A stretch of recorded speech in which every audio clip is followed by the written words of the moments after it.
대학원 박사과정 설교학 수업을 들을 때에 교수님께서 뜬금없이 학생들에게 복음이 무엇입니까? 라고 질문을 했습니다. 대학원 박사과정 정도 되는 사람들이니 대부분 다 목사님이요, 대부분 웬만한 교회에서 담임 목회를 하시는 분들이었습니다. 그 복음이 무엇입니까? 라는 질문을 들었을 때 목사님들은 여러 가지로 답을 했습니다.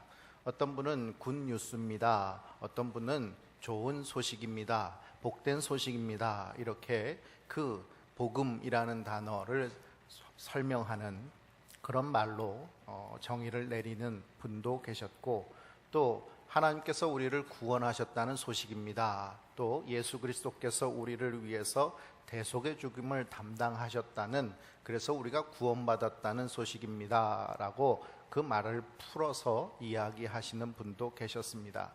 근데 교수님께서는 이 말씀을 다 듣고 나서도 마음에 차지 않는지, 그렇다면 성경에서는 복음을 무엇이라고 말합니까? 성경에서 정의하는 복음은 무엇입니까? 라고 질문하셨습니다.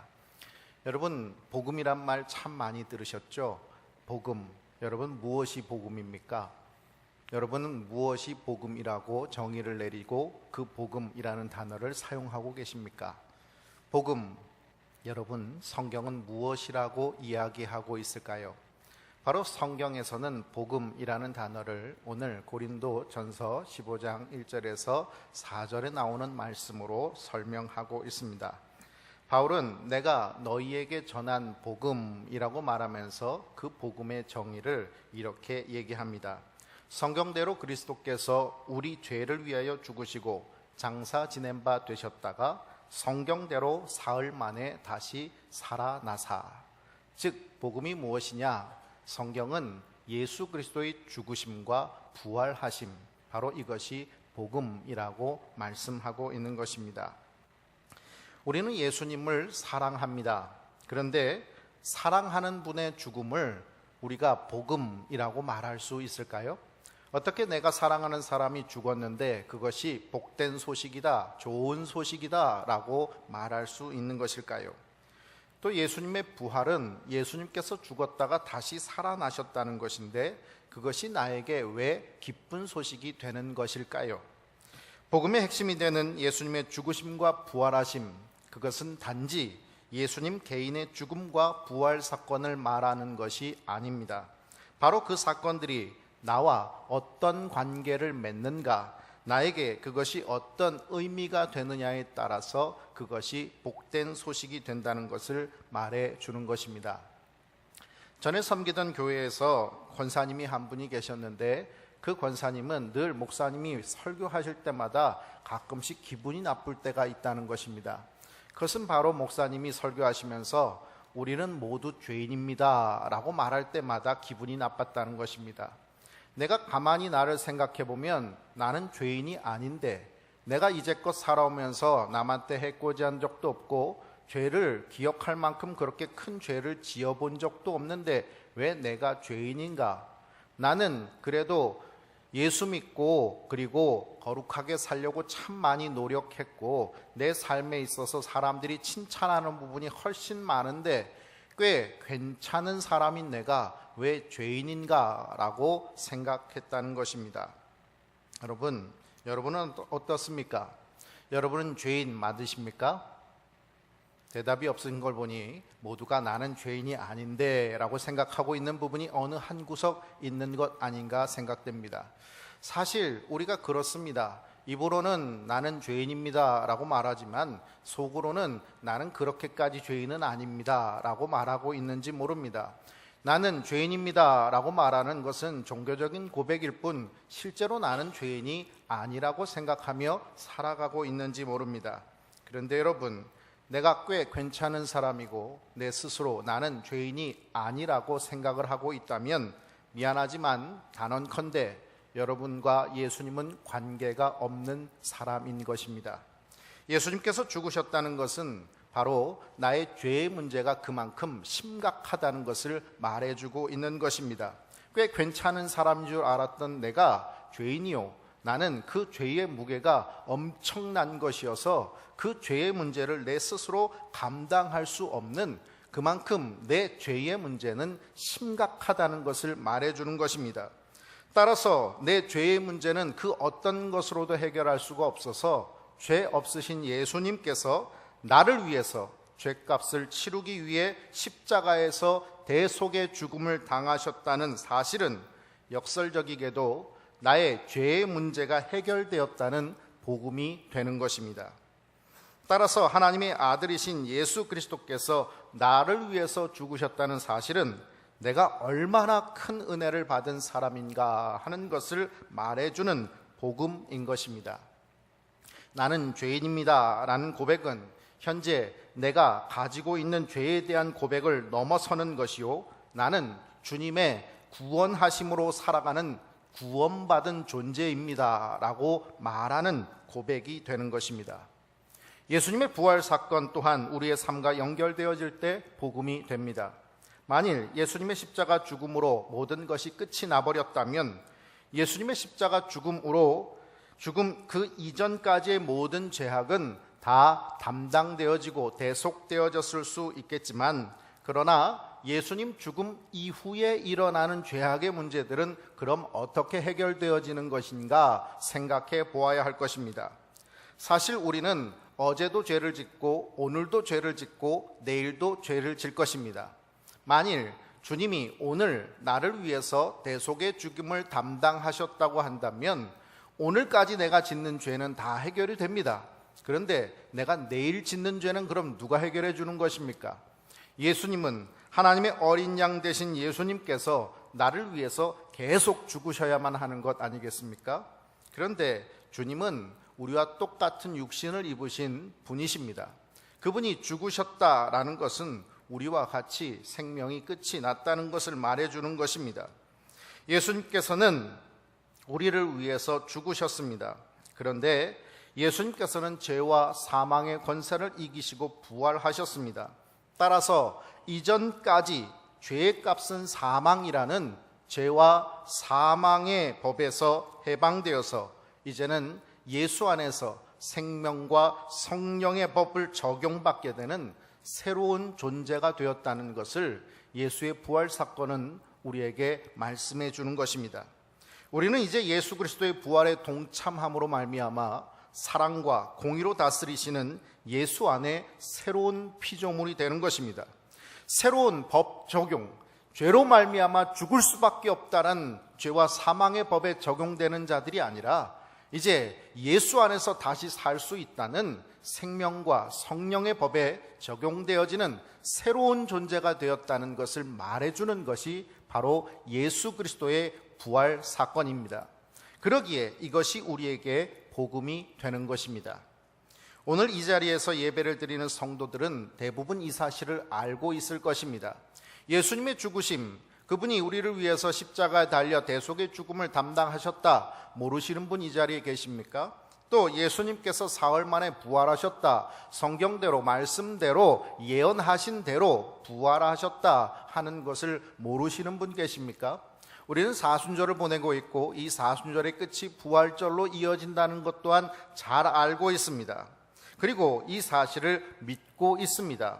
예수님의 죽음이 나를 구원하신 사건이요, 부활에 동참함으로 나는 새 피조물로 살아간다는 것, 그래서 하나님의 부활 공동체로 우리가 함께 매 주일마다 예수님의 부활을 우리들이 선포하기 위해 이 자리에 모여서 예배한다는 것을 우리는 잘 알고 또 이 사실을 믿고 있는 것입니다.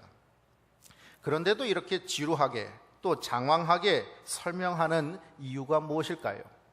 고린도 교회는 바울이 제2차 선교 여행 때 개척한 교회입니다. 바울은 고린도 교회에서 1년 반이나 유하면서 복음을 전하고 가르쳤습니다.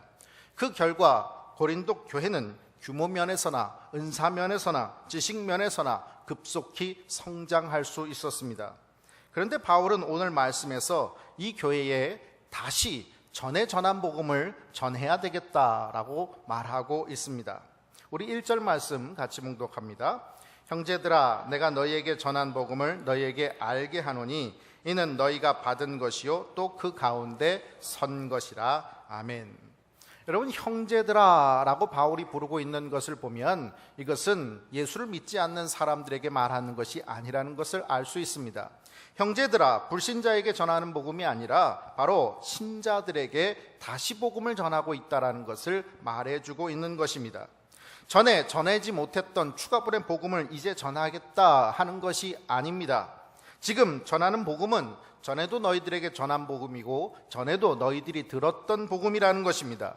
이 복음은 고린도 교회 성도들이 전에 잘 받아들였던 복음이고 또 영접하여서 그 복음의 기초 위에 서 있기까지 한 복음이라고 말하고 있습니다. 여러분, 전에 들었고 그것을 믿었고 받아들였고 그 안에 서 있다면 왜 그 복음을 또 전하는 것일까요? 고린도 교회는 무역이 성행한 부요한 상업도시 가운데 세워진 부자교회였습니다. 바울과 아볼로가 목회한 교회로서 성도의 신앙적 지식 수준도 높았고 또 지식적 그런 수준도 참 높은 교회였습니다. 다양한 은사가 있어서 그 교회는 은사가 넘쳤던 교회입니다. 또한 바울이 목회했던 교회 중에서 가장 규모가 큰 교회 중에 하나였던 교회입니다. 힘이 있고 또 돈도 있고 또 지식도 있고 성령의 은사도 있는 교회, 정말 완벽한 교회처럼 보였습니다. 그런데 이 모든 것에 복음의 열정이 식어지자 부유함이 타락으로 이어졌습니다. 지식이 분열을 일으켰고 은사가 혼란을 일으켰습니다. 서로의 힘겨루기는 교회의 문제를 세상 재판으로 끌고 가서 다투기 일쑤였습니다.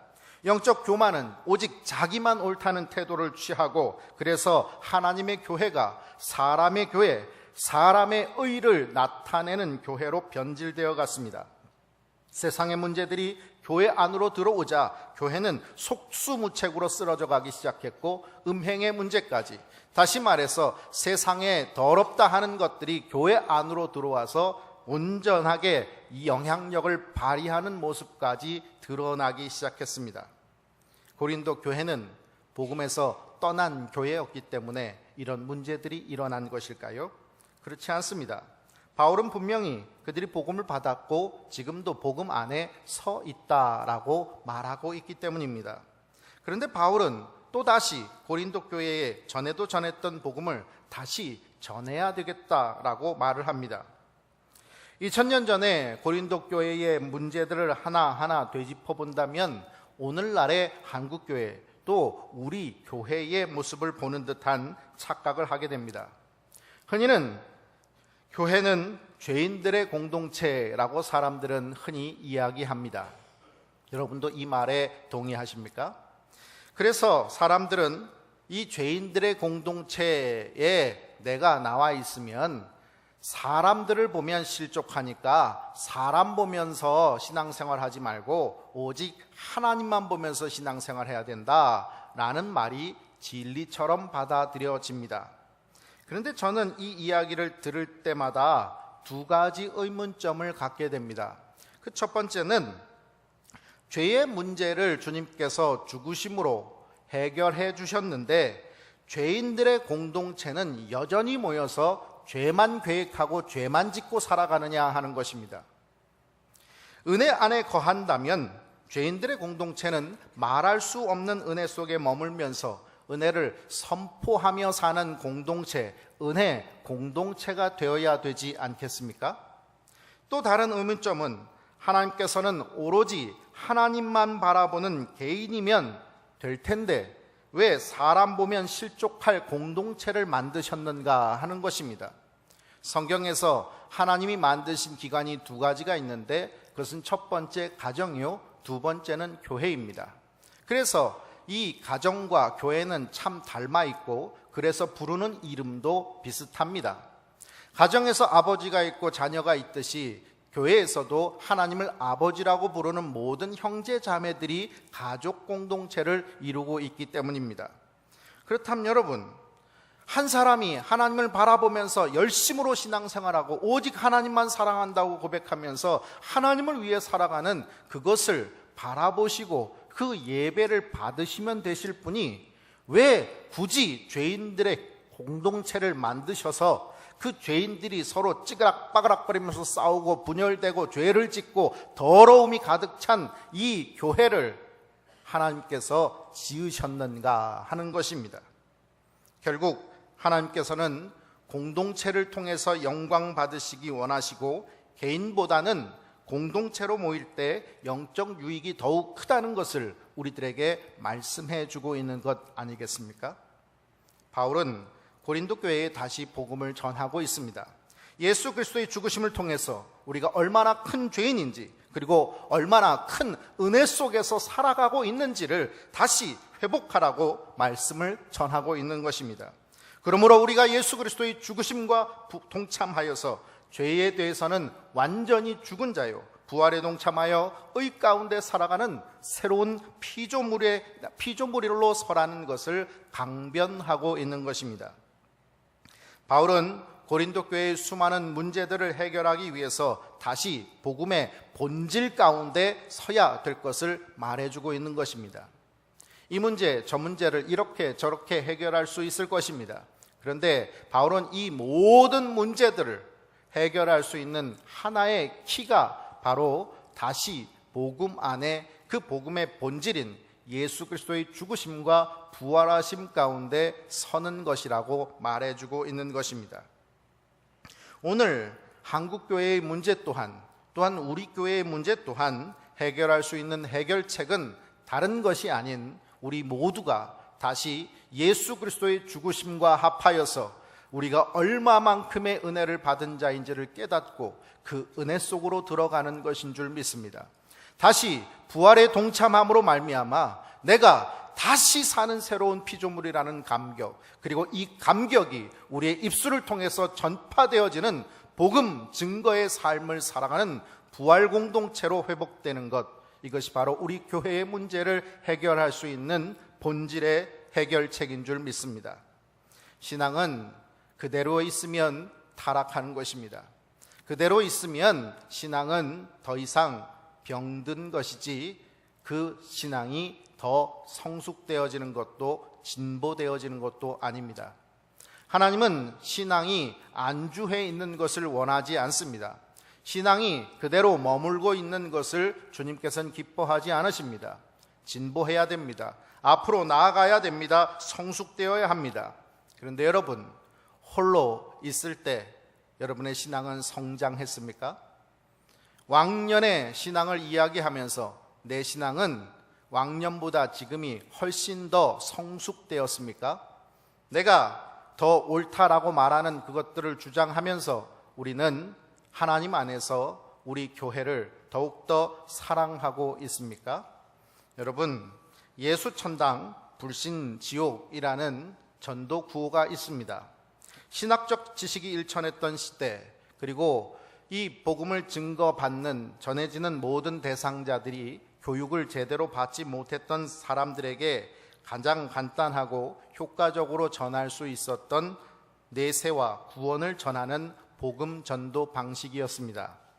그런데 이 예수천당 불신지옥이라는 전도 구호에는 한계가 있습니다. 그것은 바로 우리의 신앙의 목적이 죽으면 천당 가는 것으로 착각할 수 있는 여지를 만든다는 것입니다.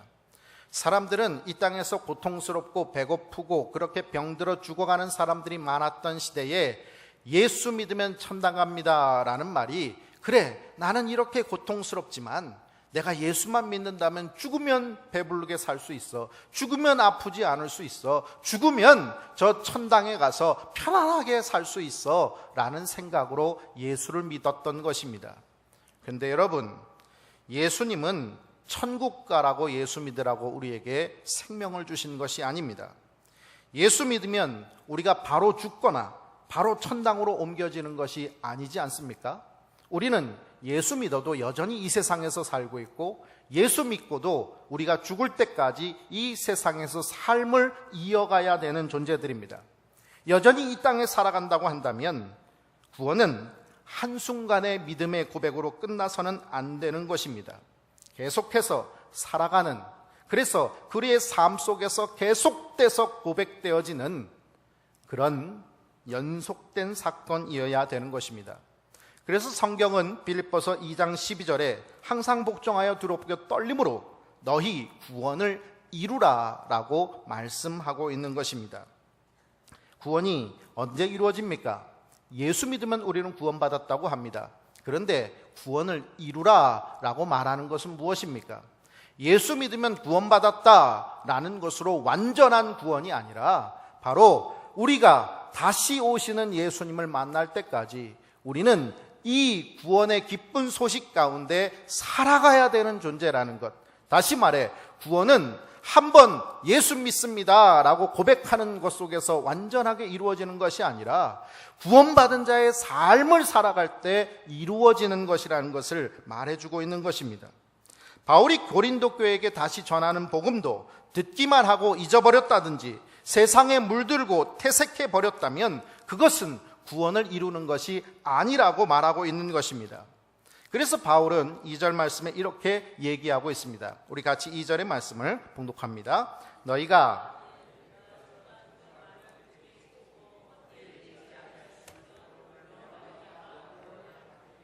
아멘.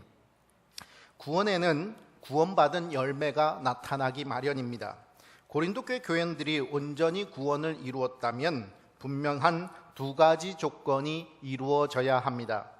첫 번째는 복음을 굳게 지켜야 한다는 조건입니다. 원어 성경에서 굳게 지키다라는 말의 뜻은 계속의 의미가 들어있습니다. 계속적으로 붙들고 있어야 한다는 것을 말하는 것입니다. 한번 쟁취했다고 해서 그 구원이 온전히 이루어진 것이 아니라 계속해서 붙들고 있어야 된다는 것입니다. 고린도 교인들의 문제는 바로 여기에 있었습니다. 바울이 확실하게 전해준 복음을 계속해서 붙들지 않고 자기 지식을 붙들었습니다. 은사를 붙들었습니다. 그리고 세상의 지식과 철학을 붙들었습니다. 이것이 문제였습니다. 두 번째 조건은 헛되이 믿지 않는 것입니다.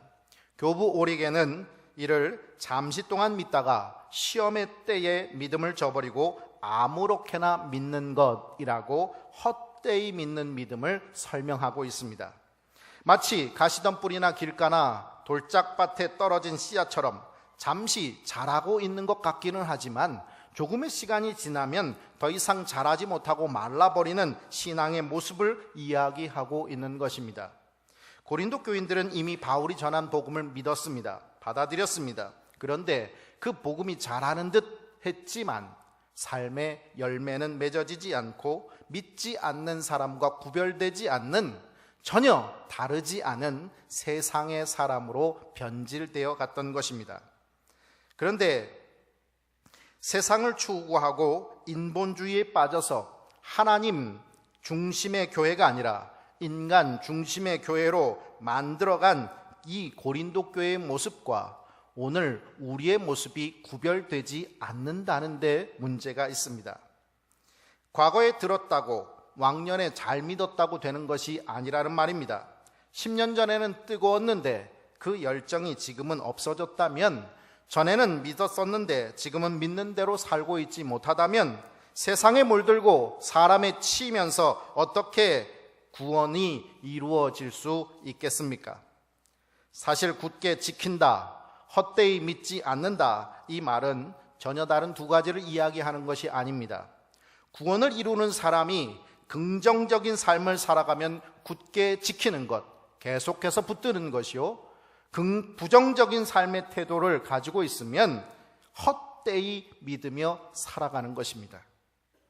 한국교회를 걱정하는 소리들을 근자에 참 많이 듣습니다. 많은 것이 무너졌다고 얘기하고 이것이 문제다, 저것이 문제다 라고 이야기를 합니다. 그런데 1907년 평양 대부흥의 운동이 일어난 것을 100주년이 된 1907년에 100주년이 된 2007년에 우리는 평양 대부흥 100주년 운동을 이야기하고 그것을 기념하며 행사를 치러냈습니다. 그런데 한국교회는 이 평양 대부흥 운동이 회개로부터 시작된 운동이라는 사실을 간과했습니다. 한국교회 이것이 문제다, 그러니 회개해야 된다라는 말은 많이 했지만 진정 참된 회개 운동이 일어나지 않았던 것입니다. 올해는 종교개혁 500주년이 되는 해입니다. 1517년에 타락한 중세교회를 끝장내고 하나님의 교회로의 변화를 시작한 종교개혁이 500주년이 되는 해입니다. 교회마다 이 종교개혁 500주년을 기념하는 행사들, 또 총회에서는 그것을 꼭 해야 된다라고 공문까지 내려보내면서 그것을 행사로 치러내라고 얘기하고 있습니다. 근데 여러분, 종교개혁 500주년을 기념한다는 것이 그저 루터를 이야기하고 비텐베르그 성당을 이야기하고 95개 반박문을 얘기하는 것, 그것이 바로 500주년을 기념하는 것이 되겠습니까? 바로 타락한 교회에 새로운 갱신운동이 일어나야 되는 것 아니겠습니까? 여러분에게는 어떻게 이 복음이 우리 교회의 문제를 해결할 수 있다라고 생각하십니까?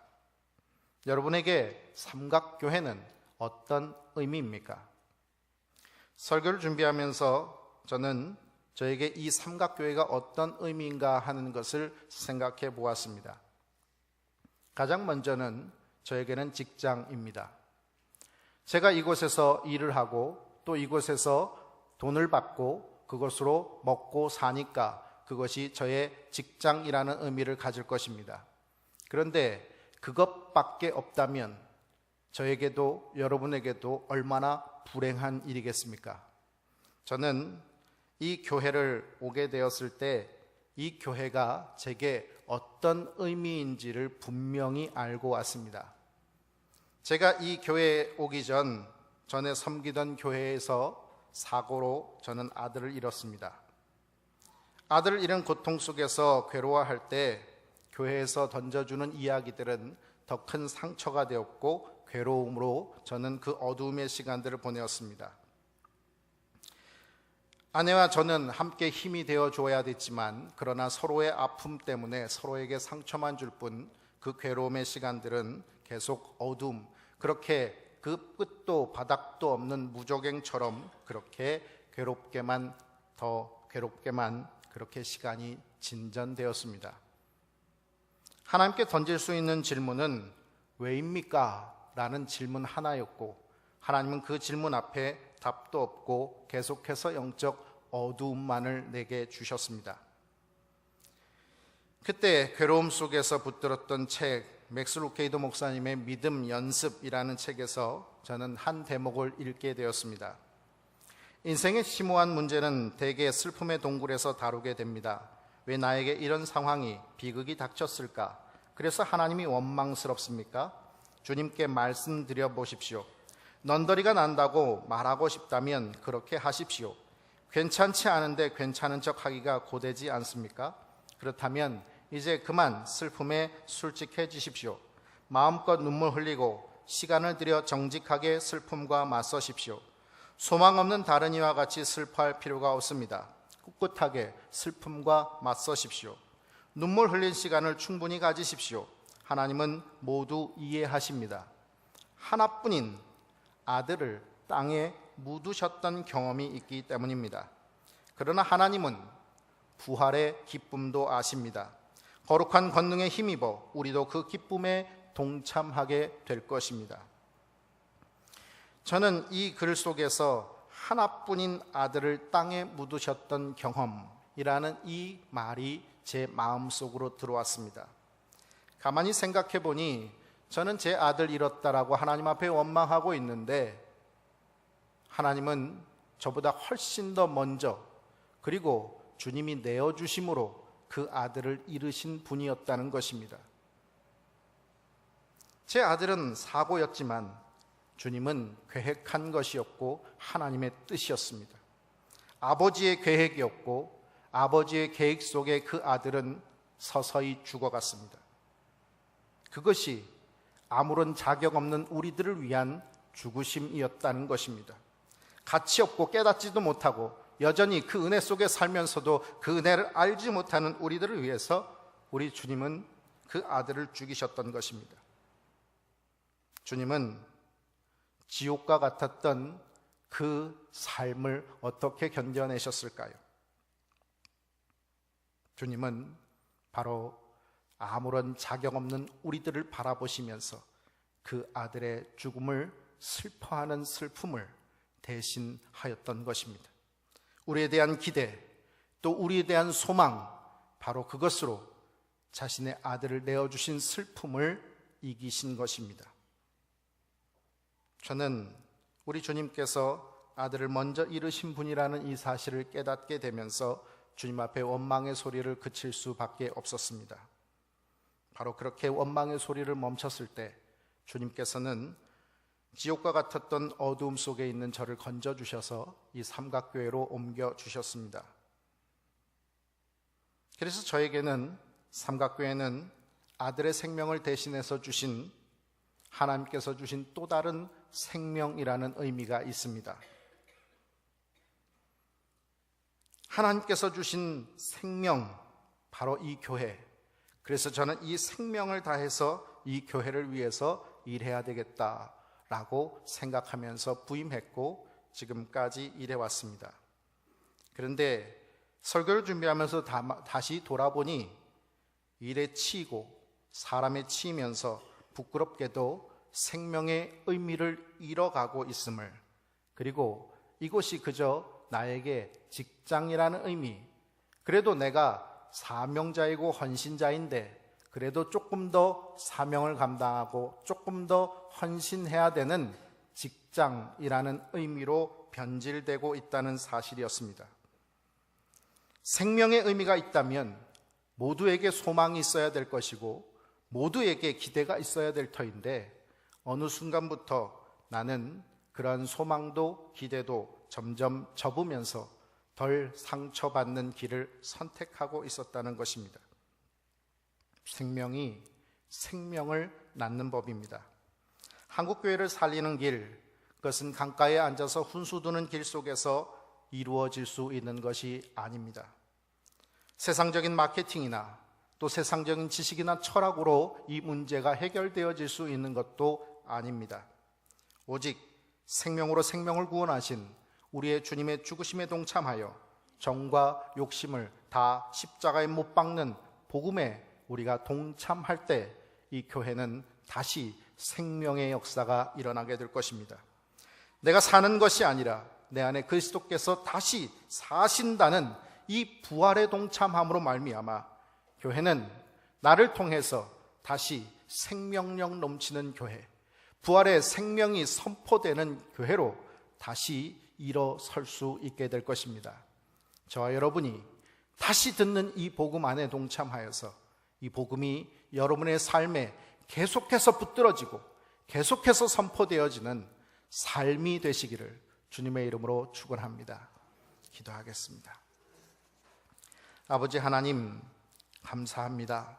오늘도 우리에게 잃어버린 열정과 잃어버린 복음의 삶을 살고 있는 우리에게 다시 복음을 들려주셔서 예수 그리스도의 죽으심에 동참하여 우리가 얼마나 큰 은혜 속에 살고 있는 은혜 받은 존재인지를 깨닫게 해주시고 이제 부활에 동참함으로 주님께서 원하시는 생명의 역사를 이루며 살아갈 수 있는 사명자의 삶을 살게 해주시니 감사합니다.